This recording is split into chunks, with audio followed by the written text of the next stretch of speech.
안녕하십니까. TCMC 예언학교를 찾아오신 여러분을 진심으로 환영합니다. 오늘은 북방왕과 남방왕의 마지막 투쟁을 살펴보도록 하겠습니다. 이제 기도드리겠습니다. 하늘에 계신 아버지, 오늘은 마지막 시대에 펼쳐지는 선과 악의 투쟁을 살펴보려고 합니다. 성령께서 빛을 주시고 지혜를 주셔서 주께서 주시는 진리를 알아볼 수 있도록 도와주시옵소서. 예언에 대한 지식이 저희 신앙과 삶에 실제적인 변화를 가져올 수 있도록 축복해 주시옵소서. 이번 성경 연구가 지나쳐버리는 바람과 같은 것이 되지 않도록 저희를 도와주시옵소서. 진실한 마음을 주시고 저희 생애를 주 앞에 드릴 수 있도록 도와주시옵소서. 예수 그리스도의 이름으로 간절히 기도드립니다. 아멘. 오늘날 많은 분들이 이렇게 생각합니다. 오늘은 내가 손해를 봤습니다. 이번 주는 제 사업이 아주 잘 되었습니다. 이번 주에 저는 큰 교통사고가 났습니다. 저는 이번 달에 정말 고통스러운 병에 걸렸습니다. 이런저런 생각을 하면서 즐거워하고 고민하고 큰 슬픔에 빠지는 것이 대부분의 인생의 모습입니다. 그런데 하나님의 예언은 이런 인간의 문제들을 전혀 다루지 않습니다. 모든 예언의 결론은 하나입니다. 그 결론은 하나님의 진리를 붙잡고 있는 사람들이 승리한다는 것입니다. 그 사람이 불못불에 들어가든 사자굴에 들어가든 병에 걸리든 사업이 망하든 하나님의 말씀 위에 정확하게 서 있는 사람들은 하나님께서 붙잡아 주시는 것입니다. 주변 사람들이 나를 인정해 주지 않고 교회가 내가 믿는 것을 알아주지 않고 인정해 주지 않을지라도 결국에는 진리를 붙잡고 있는 사람들이 승리한다는 것이 다니엘서와 요한계시록이 말하고 있는 가르침입니다. 그러므로 하나님의 예언을 살펴보고 진리를 따라가는 사람들의 심령 속에는 하늘의 평강이 있고 하늘의 인정하심이 있는 것입니다. 우리는 지난 시간에 다니엘서 11장 39절까지를 살펴보았습니다. 다니엘 11장 예언은 메데 페르시아 시대부터 예수께서 재강림하실 때까지를 남방왕과 북방왕의 투쟁으로 설명하고 있습니다.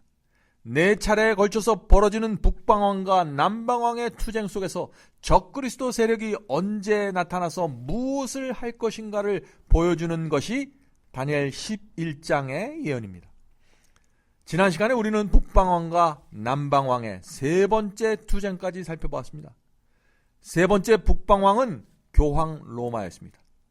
또 세 번째 남방왕은 프랑스 혁명 세력이었습니다. 이제 우리는 네 번째 북방왕과 남방왕이 누구인지를 찾아야 하는 것입니다. 자, 어떻게 찾을 수 있을까요? 한 가지 분명한 사실은 역대 모든 남방왕들에게 공통적인 특징이 있다는 것입니다. 그것이 무엇일까요? 모든 남방왕은 무신론 세력이었다는 것입니다. 자, 이것은 네 번째 남방왕이 누구인지를 찾아내는 데 있어서 중요한 포인트가 됩니다. 첫 번째 남방왕은 애굽이었습니다. 두 번째 남방왕도 애굽이었는데 이 애굽은 성경에서 대표적인 무신론 세력으로 나타납니다. 애굽왕 바로는 이스라엘의 하나님을 인정하지 않고 하나님을 대적했던 대표적인 인물입니다. 그래서 요한계시록에서도 애굽은 무신론 세력으로 상징되고 있습니다. 계시록 11장 8절입니다. 저희 시체가 큰 성길에 있으리니 그 성은 영적으로 하면 소돔이라고도 하고 애굽이라고도 하니 곧 저희 주께서 십자가에 못 박히신 곳이니라. 예언에서 애굽은 롯의 때 유황불에 멸망당했던 그 소돔과 같은 곳으로 취급됩니다. 그러므로 애굽은 하나님을 부인하는 무신론 세력을 상징하는 것입니다. 자, 그렇다면 네 번째 남방왕도 프랑스 혁명군도 무신론 세력이었을까요? 역사는 프랑스 혁명군이 강력한 무신론 세력이었다는 사실을 증거하고 있습니다. 중세기 1260년 동안 가톨릭 교회는 수천만 명을 출교시키고 고문하고 죽였습니다. 천년 동안 그런 모습을 지켜보았던 사람들의 마음속에 어떤 생각이 생기게 되었을까요? 교회와 하나님을 향한 불신이 생겼습니다. 적개심이 생겼습니다. 그래서 프랑스 혁명이 일어난 배경에는 사랑과 진리가 빠진 신본주의에 대한 혐오가 있었던 것입니다. 워터 스캇이라는 사람이 있는데 그의 저서 나폴레옹의 생애 제1권 17페이지에 이런 사실을 기록하고 있습니다. 프랑스 혁명 당시에 이 세상은 역사상 처음으로 유럽에서 가장 훌륭한 나라 가운데 하나인 프랑스의 지적인 국민들이 모여서 한 마음과 한 목소리로 인간의 영혼 속에 받아들여져야 하는 가장 엄숙한 진리를 부인하고 만장일치로 신에 대한 믿음과 예배를 부인하는 장면을 목격하였다.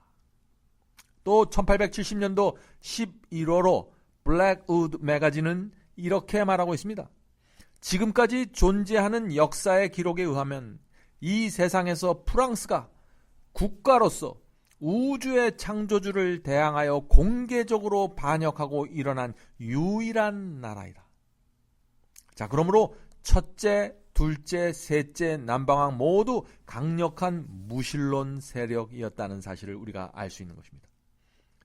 북방왕과 남방왕의 투쟁을 살펴보면 두 가지 패턴이 반복되고 있다는 사실을 우리가 알게 됩니다. 첫 번째 패턴은요, 앞에서 우리가 살펴보았던 것처럼 남방왕은 항상 무신론 세력이었다 하는 것입니다. 그러므로 마지막 시대에 나타나는 이 네 번째 남방왕도 무신론 세력이 되어야 한다는 것입니다. 여러분들 이 점을 이해하시겠습니까? 분명한 사실입니다.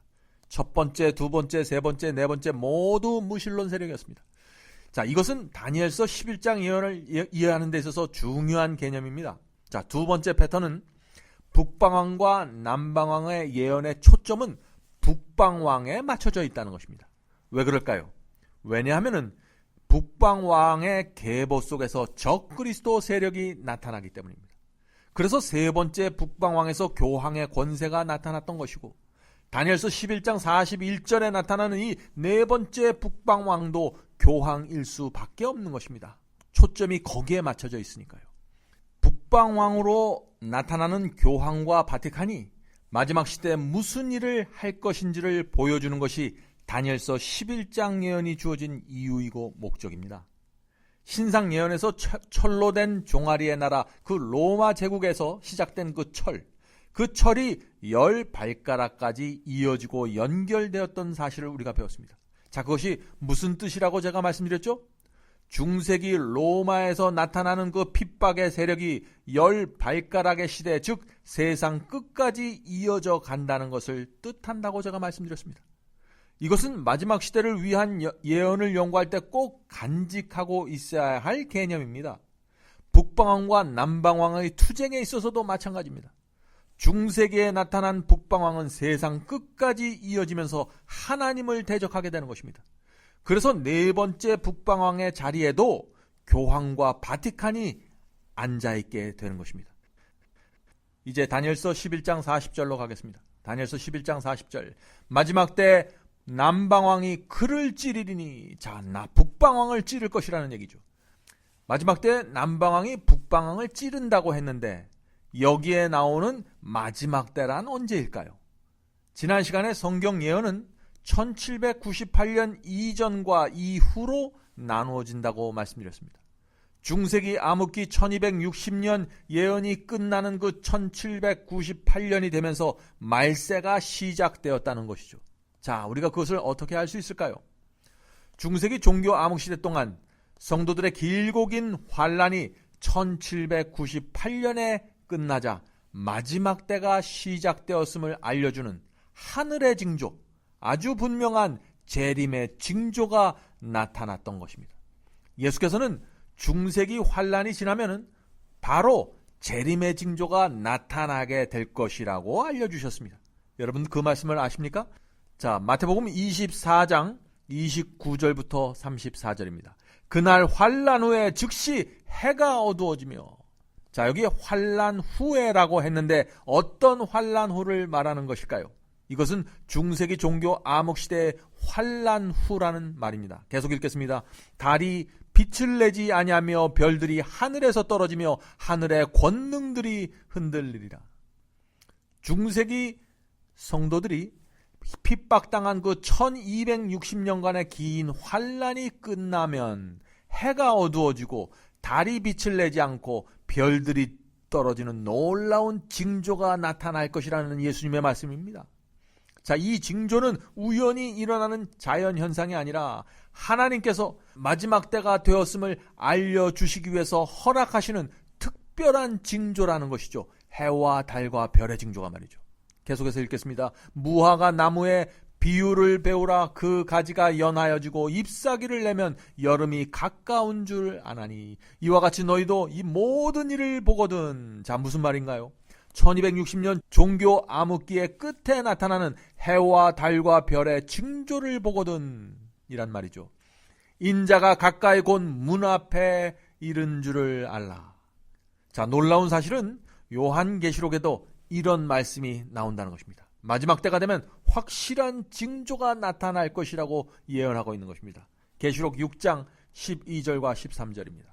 내가 보니 여섯째 인을 떼실 때 큰 지진이 나며, 계시록에서는 큰 지진이 먼저 나옵니다. 그리고 이어서 예수께서 말씀하신 그 해와 달과 별의 징조들이 이어집니다. 자, 큰 지진이 나며 해가 총담같이 검어지고 온 달이 피같이 되며 하늘의 별들이 무화과 나무가 대풍에 흔들려 선 과실이 떨어지는 것 같이 땅에 떨어지며. 얼마나 놀라운 예언입니까? 징조의 순서가 큰 지진, 해, 달, 별의 순서로 나타난다는 것입니다. 과연 이 재림의 징조가 이 말씀 그대로 중세기 종교 암흑기가 끝날 무렵에 정말 나타나게 될까요? 하나님의 예언은 누구도 부인할 수 없을 정도로 정확하게 성취되었습니다. 중세기 종교 암흑시대가 끝나기 23년 전에 엄청난 지진이 일어났습니다. 1755년 11월 1일입니다. 10만 명의 사상자를 낸 이 포르투갈의 리스본 지진이 일어났던 것입니다. 이 리스본 지진은 지금까지도 기록에 남아 있을 정도로 큰 지진입니다. 리스본 지진을 기점으로 해서 마지막 시대가 되었음을 알리는 해와 달과 별의 징조들이 순서대로 나타나기 시작했습니다. 1780년 5월 19일이었습니다. 암흑일, Dark Day라고 불리우는 암흑 현상이 미국의 동부 지역에서 광범위하게 일어났습니다. 그래서 웹스터 사전은 그 사건을 이렇게 기록하고 있습니다. 미국 동부 전 지역이 이해할 수 없는 암흑으로 뒤덮였다. 그래서 그날을 암흑일이라고 부른다. 1969년도판 웹스터 사전입니다. 해가 어두워지는 징조가 일어났는데 해의 징조에 의해서 달의 징조도 일어날까요? 충격적인 것은요, 해가 암흑처럼 되던 날 그날 밤에 달의 징조가 일어났다는 사실입니다. 하나님의 개입이 없으면 이런 일이 일어날 수가 없는 것이죠. 자, 그 기록을 한번 읽어보죠. 매사추세츠 역사 모음집 97페이지에 있는 기록입니다. 암흑일 날 밤에 떠오른 달은 핏빛같이 붉었다. 그러나 잠시 후에 달은 시야에서 사라져버렸다. 어둠이 너무 짙어서 사람들과 말들은 길을 잃어버렸다. 눈앞 18cm 거리에 있는 흰색 종이도 보이지 않을 정도로 칠흑 같은 어둠이었다. 리스본 지진이 일어났고 해와 달의 징조가 일어났는데 마지막 그 별의 징조도 일어났을까요?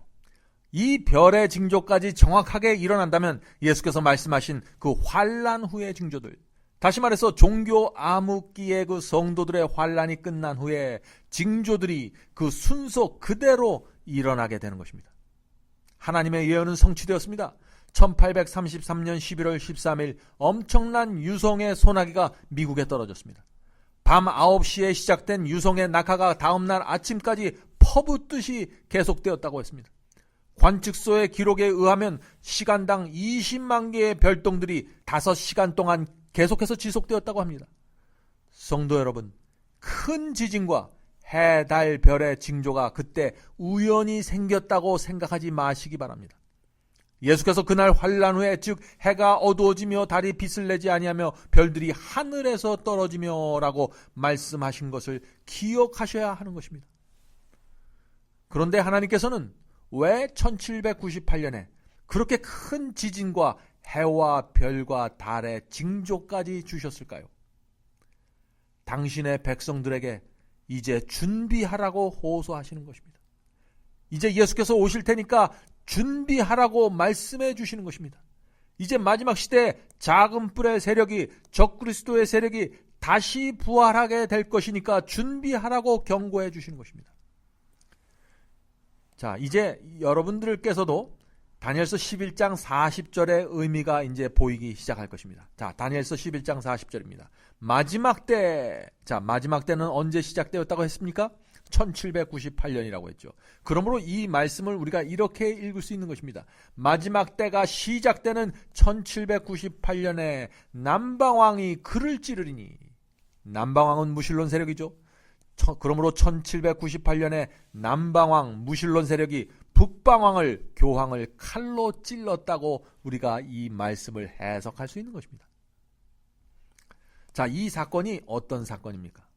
우리가 지난 시간에 배운 것처럼 1798년 나폴레옹의 프랑스 혁명군의 그 버티어 장군이 교황 피우스 6세를 파리에 압송해서 옥사시켰던 사건을 우리가 기억합니다. 세 번째 남방왕이 세 번째 북방왕을 칼로 찌른 것입니다. 그 사건으로 인해서 1260년간의 교황의 권세와 핍박은 끝나게 되었고 바티칸 시의 땅까지 몰수되고 말았습니다. 북방왕이 칼에 찔린 그 장면 다음에는 어떤 장면이 나오게 될까요? 북방왕 교황이 남방왕 무실론에게 복수하는 장면이 나옵니다. 자, 여기서부터 북방왕과 남방왕의 마지막 네 번째 투쟁이 나오는 것입니다. 40절입니다.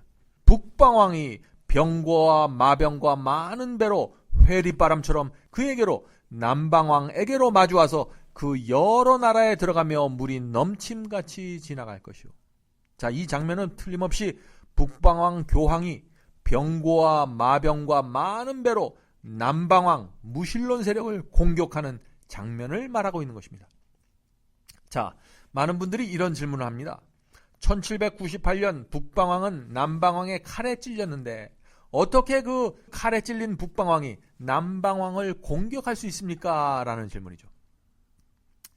여기에 나오는 북방왕은 칼에 찔린 세 번째 북방왕이 아니라 그 상처를 회복한 네 번째 북방왕이 되는 것입니다.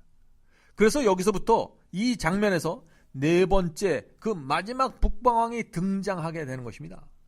자, 그런데 이 북방왕이 어떻게 칼에 찔린 상처를 회복했을까요? 그것은 역사가 우리에게 말해주고 있습니다. 1929년 이태리 무소리니에 의해서 주도된 라테란 조약이 있습니다.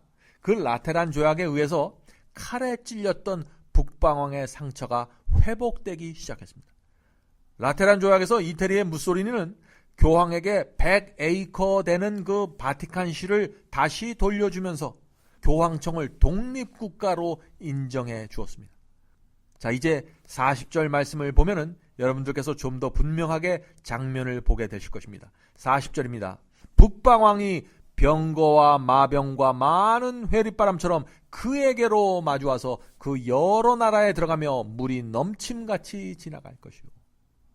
상처가 회복된 네 번째 북방왕이 병과 마병으로 지금 남방왕을 공격하는 남방왕에게 복수하는 장면입니다. 자, 그런데 이 마지막 네 번째 북방왕이 공격하는 복수하는 남방왕은 누구일까요? 자, 여기 나오는 남방왕은 프랑스 혁명군이 아닙니다. 왜냐하면 라테란 조약에서 교황청의 상처가 회복되었을 때는 이미 프랑스 혁명군은 역사 속에서 사라졌을 때입니다. 지금 이 장면은 네 번째 투쟁을 우리가 보고 있는 것입니다. 네 번째 북방왕에게 공격을 받고 있는 남방왕. 그는 누구일까요? 남방왕의 특징은 무실론 세력이라고 했는데 네 번째로 나타난 이 무신론 세력은 누구일까요?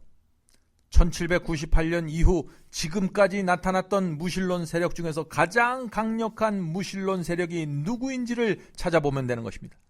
그것은 한 세력밖에 없습니다. 유물론을 기반으로 해서 일어난 공산주의가 바로 마지막 네 번째 남방왕이 되는 것입니다. 공산주의 외에 남방왕이라고 불릴 만한 그런 무신론 세력이 없었습니다. 나폴레옹 프랑스 혁명군에 의해서 뿌려졌던 무신론의 씨앗은 100여 년의 세월이 지나가면서 공산주의라는 사상으로 성장하게 되었습니다. 그리고 그것은 1917년 러시아의 볼셰비키 혁명을 기점으로 해서 전 세계에 불길처럼 퍼져나갔습니다. 그러므로 세상 끝에 나타나는 북방왕과 남방왕의 네 번째 투쟁은 교황과 공산주의의 투쟁이 되는 것입니다. 자, 이제 40절로 다시 가겠습니다. 40절. 북방왕이 네 번째 북방왕입니다. 상처가 회복된 북방왕입니다. 북방왕이 병거와 마병과 많은 배로 회오리바람처럼 그에게로 가서 자, 네 번째 남방왕에로 가는 것입니다. 공산주의에게로 가는 것입니다. 마주와서 그 여러 나라에 들어가며 물이 넘침같이 지나갈 것이요. 북방왕이 병과 마병과 많은 배로 회오리바람처럼 공산주의를 무너뜨릴 것이라고 했습니다. 자, 성경에서 병과 마병은 군사력을 상징하는 표현입니다. 또 배는 무역과 장사 또는 경제를 상징하는 단어입니다. 그래서 시편 107편 23편에 이런 말씀이 있는 것입니다. 선척을 바다에 띄우며 배를 바다에 띄우며 큰 물에서 영업하는 자는 이라고 해서 이 배는 바다에서 영업하는 것을 뜻합니다. 자, 그래서 성경에서 배는 부와 경제력을 뜻하는 단어입니다. 1989년 북방왕 교황이 남방왕 공산주의를 공격하는 역사적인 사건이 일어났습니다. 실제로 일어났습니다. 1989년 12월 25일자 뉴스위크에 구소련의 붕괴에 대한 놀라운 특집 기사를 실었는데 그 기사 제목이 회오리바람의 시대였습니다. 뉴스위크지는 다니엘서 11장 40절에 나오는 표현 회오리바람이라는 그 표현을 그대로 사용하면서 공산주의가 어떻게 몰락되었는가를 설명하고 있었습니다. 교황은 미국의 군사력과 경제력을 빌려서 공산 국가들을 공격했습니다. 미국의 병거와 미국의 배를 이용해서 공격한 것입니다. 중세기의 교황이 당시 최고의 강대국인 로마 제국과 손을 잡고 온 유럽을 장악하고 권세를 누렸던 것처럼 마지막 북방왕도 이 시대 최고의 강대국인 미국과 손을 잡고 공산 국가들을 공격했던 것입니다. 성도 여러분, 기억하시기 바랍니다. 교황청은 군사력이 없기 때문에 항상 당대의 최고 국가와 손을 잡고 공격을 하고 핍박을 하는 세력으로 변하게 되는 것입니다. 그것이 북방왕이 세계를 지배하게 될 때마다 나타나는 똑같은 전략입니다. 타임즈 1992년 2월호에는 Holy Alliance, 거룩한 동맹이라는 제목으로 미국과 교황의 동맹이 공산주의를 어떻게 무너뜨렸는가를 특집으로 다루었습니다. 당시 미국의 대통령은 레이건 대통령이었는데 이 레이건 대통령과 교황이 어떻게 공산주의를 무너뜨렸는가에 대한 자세한 기사가 실렸습니다. 그 기사에서는 미국 대통령과 교황의 동맹은 역사상 가장 비밀스러운 동맹이었다고 했습니다. 또 1989년 12월 라이프지에서는요, 동유럽 여러 공산국가에게 돌진해온 자유는 교황의 승리였다라고 말했습니다.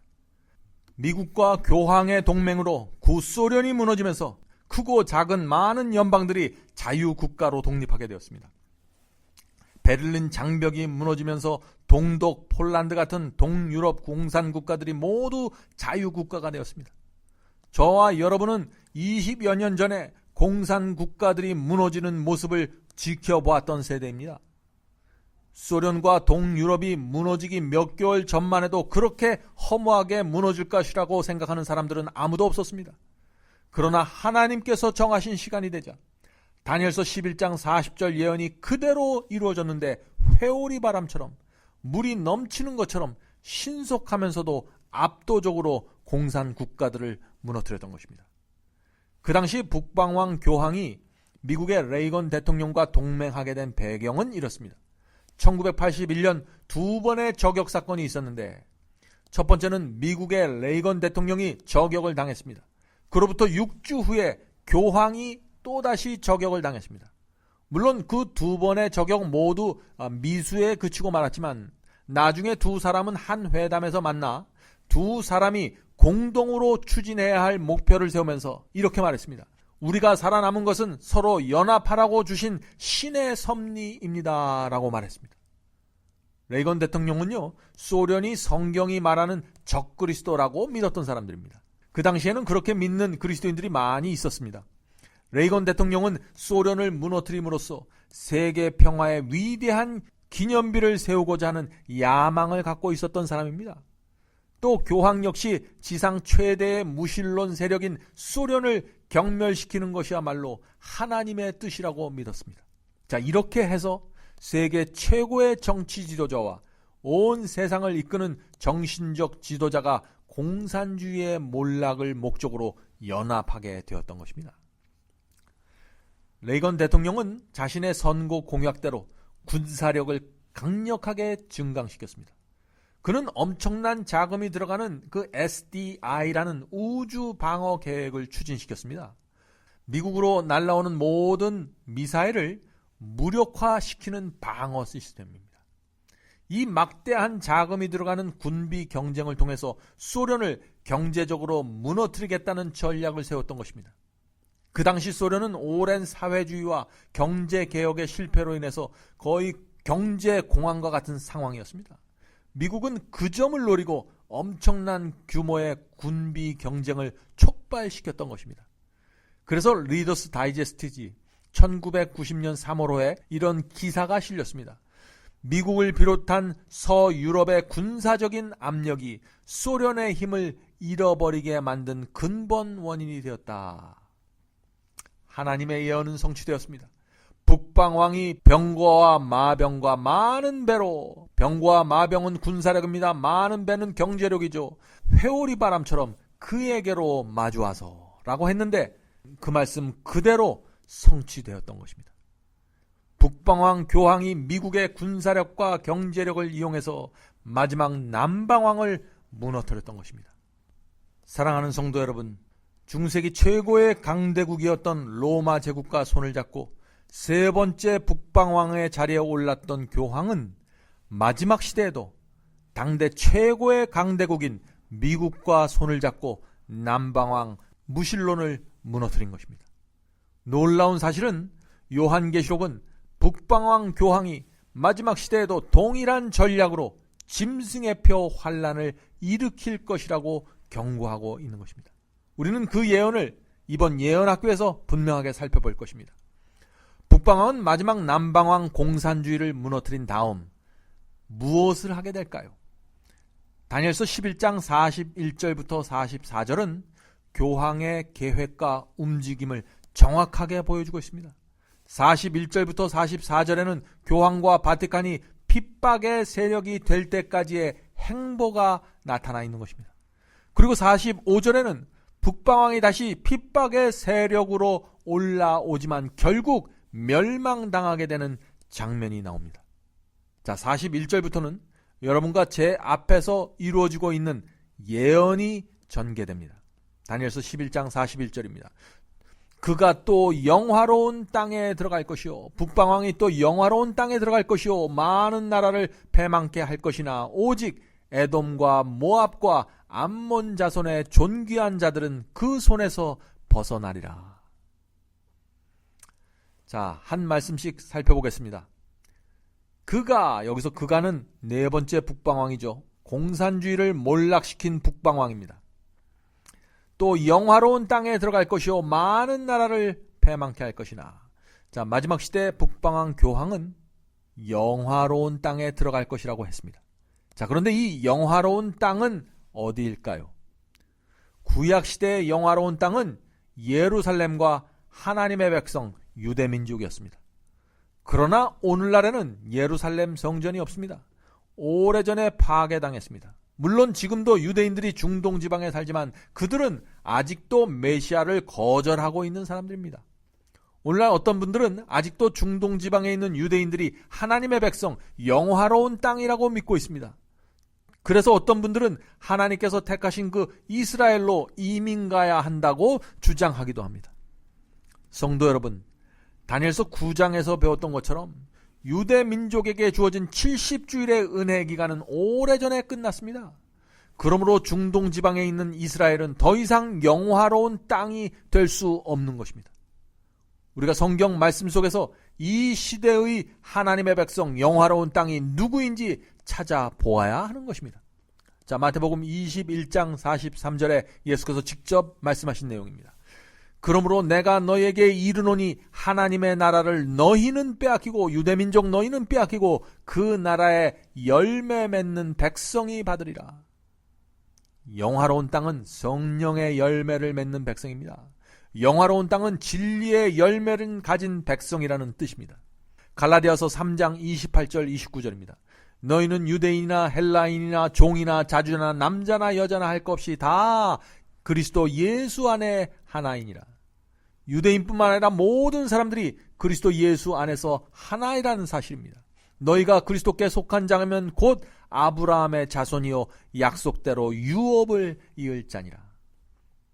영화로운 땅은 유대인이 아니라 그리스도 예수 안에 거듭난 중생의 경험을 한 성도들이라는 것입니다. 하나님께서는 영화로운 땅에 대한 분명한 경계선을 주셨습니다. 누구든지 하나님의 말씀과 계명에 순종하지 않는 사람들은 끊어질 것이라고 말씀했습니다. 열왕기상 9장에 그 말씀이 있죠. 열왕기상 9장 6절 7절입니다. 만일 너희나 너희 자손이 아주 돌이켜 나를 쫓지 아니하면 내가 너희 앞에 둔 나의 계명과 법도를 지키지 아니하고 가서 다른 신을 섬겨 그것을 숭배하면 내가 이스라엘을 나의 준 땅에서 끊어버릴 것이요. 얼마나 분명한 말씀입니까? 순종의 열매가 없는 백성은 영화로운 땅에서 끊어져 나가게 된다는 것입니다. 계속해서 읽겠습니다.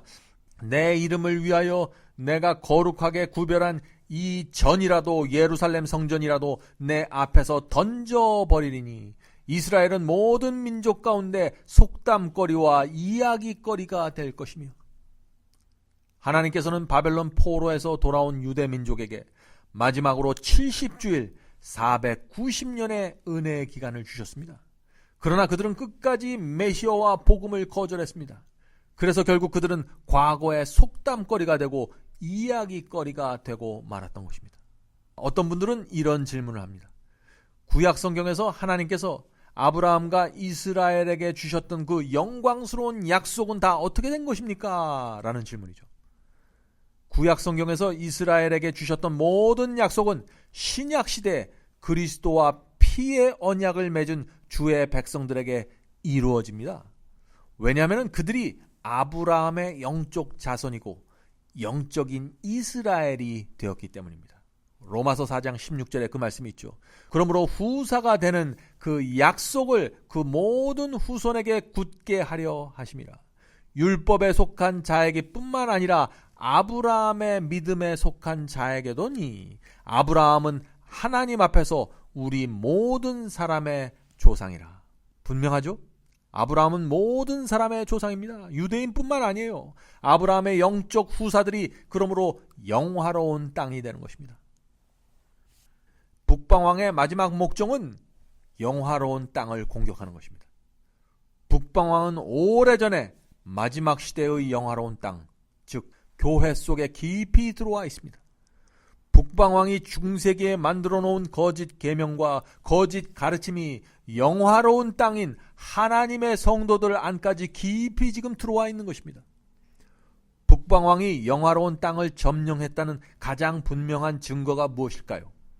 그것은 오늘날 교회 안에 하나님의 말씀과 계명에 충성하는 다니엘과 세 친구와 같은 순수한 신앙을 찾아보기 힘들게 되었다는 것입니다.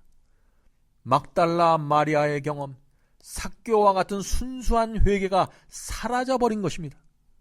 사랑하는 성도 여러분, 결국 다니엘과 세 친구의 신앙이 없으면 북방왕에게 모두 무너지게 될 것입니다. 하나님께서 주신 빛과 말씀에 충성하지 않으면 모두 북방왕의 손에 넘어가게 될 것입니다. 자, 그런데 북방왕이 공격할 때 오직 에돔과 모압과 암몬 자손의 존귀한 자들은 그 손에서 벗어날 것이요 라고 했습니다. 에돔과 모압과 암몬의 존귀한 자들이 누구일까요? 우리는 이 질문에 대한 대답을 갖고 있어야 됩니다. 다음 시간에 계속 살펴보도록 하겠습니다. 기도하겠습니다.